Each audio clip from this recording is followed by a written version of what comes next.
I'm Mark Leibovich of the New York Times at the U.S. Capitol. Politicians are heckled with some regularity. It's generally considered to be an occupational hazard in a business that is not always as scripted as people want it to be. You take the mic, but I'm leaving. So you all decide. No, In this video obtained by CNN, Michelle Obama was heckled at a fundraiser in Washington, D.C. this week in front of what should have been a friendly crowd. The First Lady threatened to walk away before returning to the podium to finish her remarks. So let me make the point that I was making before.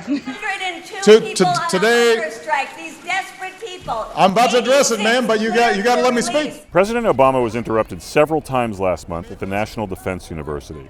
He appeared angry but kept his composure and weaved the protesters' conduct into his speech.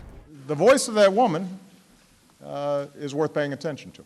Mr. Obama's presidency has been notable in that it has been interrupted in venues that had previously been heckle-free zones. Last year, during remarks in the Rose Garden, the president was thrown off by a reporter from the Daily Caller who was shouting questions. Excuse me, sir. It's not time for questions, sir. Not while I'm speaking.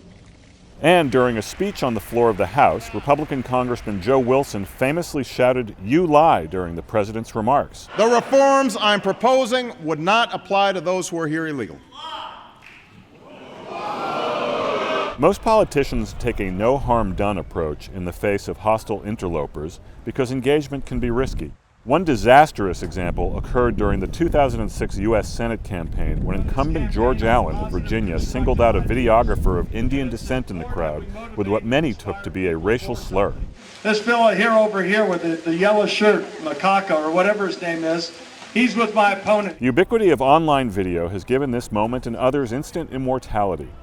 Think, for example, of the University of Florida student who was forcibly subdued in 2007 at a speech by then-Senator John Kerry of Massachusetts. Hey, don't tase me, bro!